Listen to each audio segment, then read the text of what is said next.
Yes, so as Ross explained, we're looking at Philippians, but we take a break once a month to do this four-part series on a better story. Back months ago, we did a series of sermons on some of the cultural issues in our society, and one of the ideas that kept coming up was this idea, well, actually, we as followers of Jesus, we have a better story to tell than the one that the world does. And so we're doing our series unpacking that idea a bit. And we began, the first one, sort of what is the better story? Oz spoke on that. He explained the bad news, that we were created by God, and we chose chaos and sin and self rather than him. But that God was not content to leave us in that position and revealed himself through his son Jesus, who came and died for us and was raised from the dead. And that's the better story. The second one in the series was Tim. He spoke on a story from the Old Testament. We were looking at an example of what happens. What does this better story look like when it's lived out? And we looked at the story of Mephibosheth, who was one of Saul's descendants, was invited by David into sort of share David's life, a story of grace, and how the better story really is that as part of that, God invites us to sit at his table and eat with him. And as a result, we can live out of that. We can invite others to our table.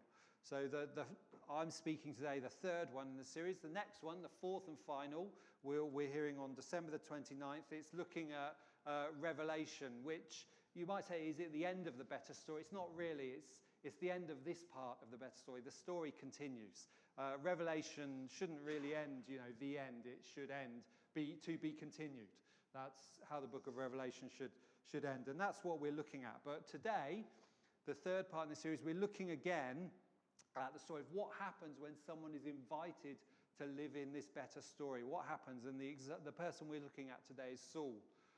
Saul, who you read about, was persecuting the church and met Jesus on the road to Damascus and became Paul, who wrote a fair chunk of the New Testament. So as I talk, I might talk about Saul, I might talk about Paul. It's the same person, right? Don't panic. I just will probably be inconsistent as I decide who I'm talking about.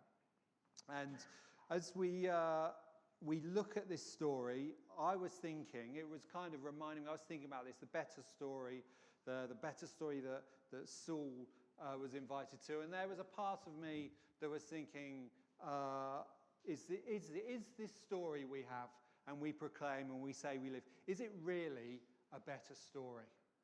And if so, better than what? What is it better than? You see, Saul was a devoted Pharisee. He was committed to his people. He was committed to God. He was so committed that he was going around seeking to imprison those who he believed were opposed to God, were dishonoring God, which was Christians, followers of Jesus. We're told at the beginning of the passage you read, he's breathing murderous threats against them. But on the road to Damascus, he encounters Jesus, and Jesus says to him, Saul, you're not serving God, you are persecuting God. And then we hear the story of Ananias, who is told by God to go and pray with Saul. Ananias, I think, is one of the unsung heroes in the New Testament story. There is another Ananias in Acts, if you want to look him up. He doesn't have a good time of it, his story doesn't have a happy ending.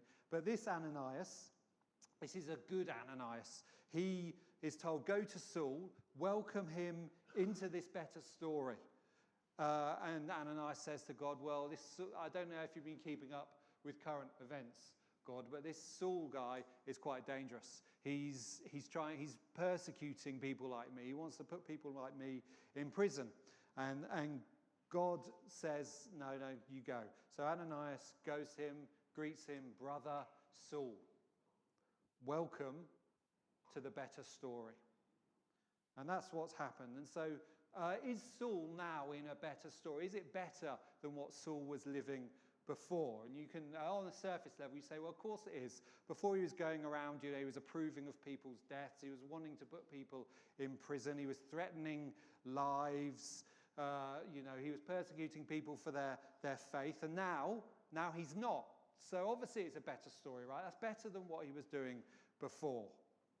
And sure, this is Paul's story. He writes to the church in Galatia. In Galatians chapter 1, he says, you know what I was like. You've heard the story, my previous way of life in Judaism, how intensely I persecuted the church of God and tried to destroy it. Sure, but now I'm not like that. I'm living a better story. So yeah, sure, he's no longer going around persecuting people, no longer going around putting people in prison.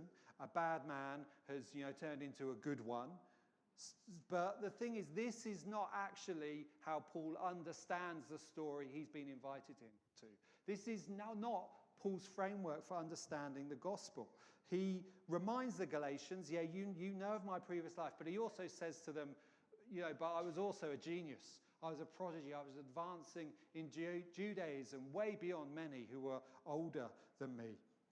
And we've been in Philippians, and if you remember from Philippians chapter 3, one of the things Paul says about his previous life, he says, I was a Hebrew of Hebrews. I was pure of blood, pure of heart.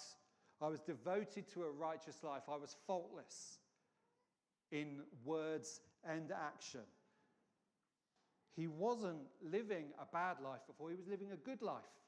He was living a good life before.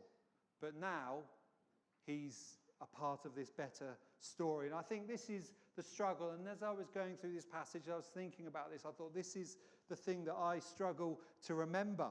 You see, we have a better story as followers of Jesus. But our story is not, God turns bad people into good people.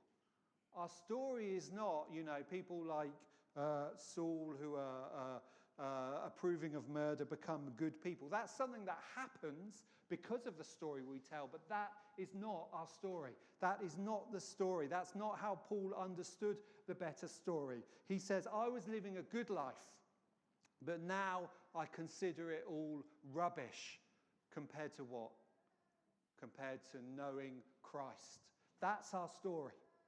That's our story. The story we have is that God so loved the world that he sent his only begotten Son, and that there is nothing more important, more worthwhile than knowing him as well as we can. That's our story. And this is also our problem. This is also the issue we have. Barton Church, as some of you know, as many of you know, we are sort of doing some prison ministry. We are trying to do some prison ministry, though the prison services are trying to make it really hard for us to do that. But we are trying to do that.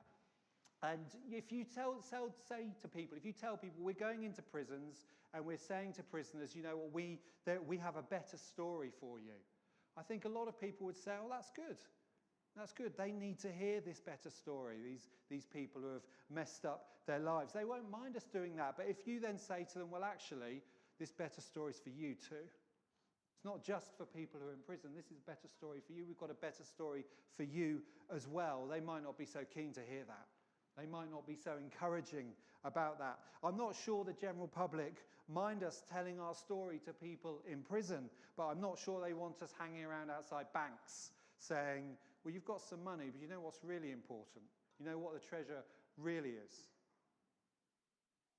I'm trying to remember this, that we have a better story, and it's not just for those who have made a mess of their lives, not just for those who have made mistakes.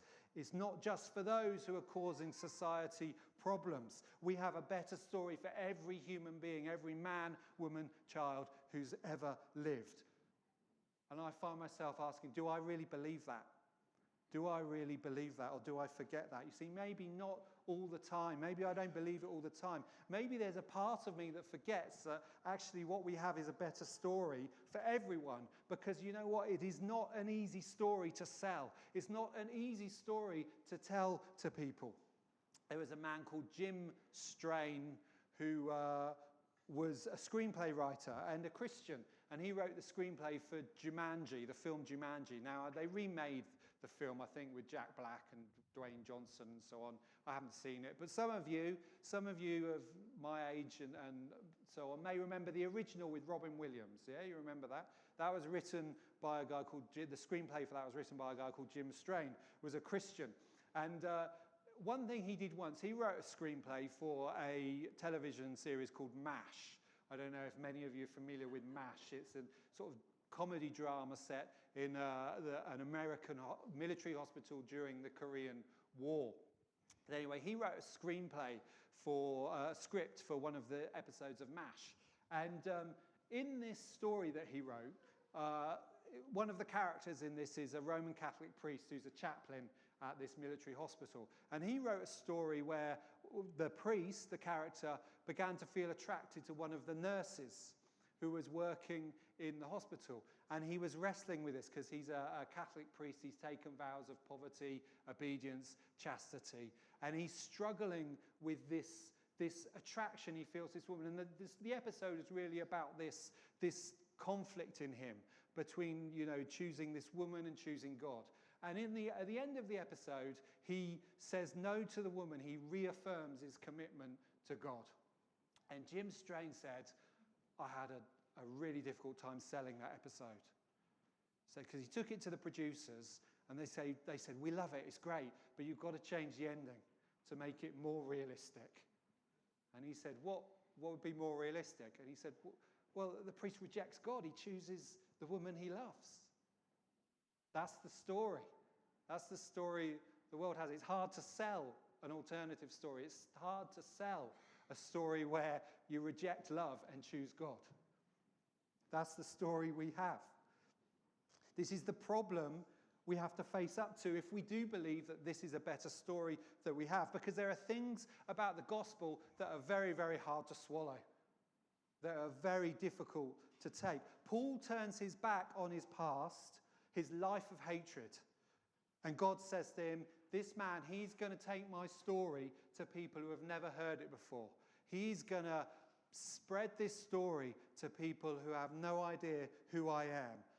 And I will show him how much he must suffer for my name. That is a part of our story too. That's a part of the better story.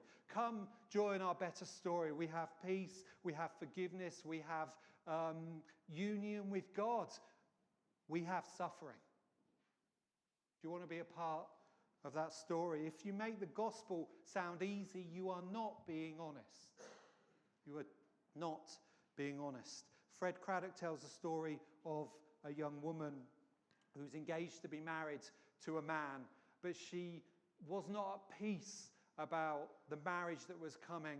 She actually felt like God was saying, no, I want you to become a nun. So she made the decision. She broke off her engagement with this man. He wasn't a Christian, so he didn't understand, but he accepted it, and she became a nun. And one day she's on the subway. This was in New York, I think. She's on the subway in America, and she bumps into the man who was her fiance, and she's standing there in her nun's habit, and she bumps into this man who she was engaged to, and they have a conversation, they have a chat, and then they go their separate ways. And she went straight to her home, she went to her bedroom, and she just cried and cried and cried. Is it a better story? Why did she do that to herself? Does it sound like a better story? When I worked for Tear Fund, processing people's donations, I remember very, very clearly the day I received a letter from one woman who said, I was saving up, putting money aside to buy a house, but God has made it clear to me that that's not what I should do. So I'm enclosing a cheque for all the money I'd saved up for my house. And there was a cheque for £80,000 given away, just like that, because she thought God wanted her to do it. Do you want to be a part of that better story? Do you want to be part of a story where God may turn around and say, hey, you know that £80,000 you got saved up? No, that's not for you. Do you want to be a part of that? I won't ask people to put their hands up.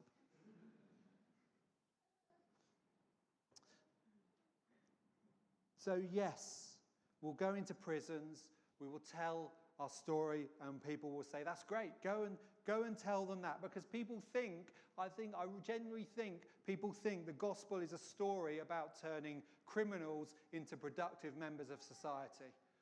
I generally think that's what people expect us to be doing. And maybe sometimes we fall into believing that's what our story is about. It's about helping people sort their lives out. It's about turning nuisances into people who, behave themselves and so on. But do you know what the gospel really does, what it should do? It is not a story that turns, criminals into productive members of society. The gospel is a story that turns productive members of society into revolutionaries. That's what it should do. That's what it really should do. Saul did not turn into a nice person who held down a job, paid his taxes, started a family. He turned into a troublemaker. And he ended up in prison because of the better story. The better story produces prophets who do not know when to shut their mouths. The better story, of course, because it's Jesus' story. Jesus told this story, and when he tried to tell it, the world and all the forces of hell set their faces against him and did their best to silence him by burying him deep in the earth.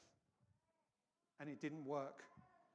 And this story goes on and on and on and on, producing Pauls, Martin Luthers, Mary Princes, William Wilberforces, Martin Luther Kings, Desmond Tutus, and many, many others who set themselves against the flow of society and culture that's heading away from Christ. And when society crashes into them head on and say, excuse me, we're telling our story, you're in our way, we'd like you to move. They dig their heels in and they say, well, I am telling a better story, and you need to get out of God's way. Some of the best people I've ever known, some of the men and women that I consider it an absolute privilege to have known in my lives, have been unrepentant troublemakers. Because that's what the gospel has to do. That's what this better story we live does to people. When I was in Cornerstone, I know another Cornerstone story, sorry. Cornerstone was started in the 70s by two couples, Laurie and Elvira McIntosh and Paul and Robin Rowe. And they basically started with the premise of, well, if what Jesus says is true, what does that look like in Australia in the 1970s? How should we live? And so they went off to a small town called Burke, which is really right on the outskirts of the outback. There's nothing there. There's nothing there. They went there. They set up on a cotton farm with some Christians who let them there, and they started Cornerstone. And young people from all over Australia would come and spend a year or longer there, just living as a community, working on the cotton farm, doing mission in the town of Burke, talking and learning and studying the Bible together. And then they would go out and sort of function in teams or around Australia. And one of the things that happened, so Burke was a town where nothing was happening. And then these men and women who loved Jesus moved to Burke, and they looked around and they said, well, what can we do? And they were going to the church in Burke, which was small and struggling, and they said, well, we can help. So they started helping with the church, and the church was growing and knowing more. And they looked around and said, well, what are young people in Burke doing? There's nothing for them to do. They're just hanging around causing trouble. So let's do some work with young people. They started doing youth work, and before long, over the years, there were people from Cornerstone sort of involved in all kinds of things in the town. They were sort of doing the church youth work, doing the radio station, doing all kinds of things, transforming this town. And the press heard about this, and one of the main papers, either Sydney Morning Herald, Sydney Telegraph, I can't remember, one of the mainstream broadsheet papers did a story about Cornerstone. This was in the 1980s, I think, and they put it in their Sunday magazine supplement. And the story was about how this Christian organisation had set up and was in the town. And it was kind of just, this is what's happening. But the undercurrent running through this story was, yeah, but what's their real agenda? This weird Christian organisation taking over this outback town. What's really going on here? And I remember asking Paul one of the guys who started Cornerstone. I read the article, and it was frustrating to read it because I knew the men and women. I knew their hearts. I knew they were just trying to tell the better story and make it real. And the press were kind of saying, yeah, what's their real agenda? And I remember saying to Paul, did that bother you? Did it annoy you that you're just trying to love Jesus and the sort of the press are trying to pull you down? And I'll never forget his reply. His reply was, no, it didn't bother him. Because if you're really serious about following Jesus, if you're really serious about living out this better story, as we're calling it, then it's absolutely right that the world should be lying awake at night worrying about what you're up to. That is absolutely what should be happening as you live out the better story. Saul's story that we've read today reminds me once again that the gospel, this better story we tell, is not just a story for those who want to get rid of sin in their lives. It is a story for men and women who want to get rid of absolutely everything that is not Christ or for Christ. That is the story we live. That is the story we tell. And Saul goes on to say to the Philippians, everything else is rubbish, worthless compared to this story. This is not a better story. This is the best story. But it has a cost. It comes at a cost. Jesus knew it. Of course he did. It was his story. Do you remember what Jesus said? Where he said, look out there. You see all those fields? You see, they all look the same, don't they? What if I were to tell you that one of those fields buried deep in the soil is a priceless treasure? No one else knows but you. Wouldn't you give everything you have to buy that field? Wouldn't you give it all up to lay your hands on that priceless treasure? That's how good this story is. This is a story, as Oz told us, of a world that rebels against God and a God who pulls that world close to him in Christ, even as that same world is kicking and pushing against him. It is a story, as Tim told us, of those who are disgraced, poor, ashamed, expecting punishment, but instead finding riches and a meal at the king's table every day for the rest of their lives. And as we will go on to hear, it is a story that never ends, goes on for eternity. A celebration of all that God has done, all he was, is, and will be. A summer holiday that puts every other moment of joy in your life to shame. But the story is actually knowing Christ is everything, and it demands everything. That's the story. This is a story that Paul gave his life to and gave his life for, ultimately. And he said, anything else is a loss. And throughout history, many thousands of men and women have given their life for this story because they said, this is better than anything the world can offer me. People have lost everything for this story. They lost family, they've lost jobs, they've lost possessions. And here I stand today saying there's nothing else worth doing with your life. And the question I have to constantly ask myself is, do I really believe that?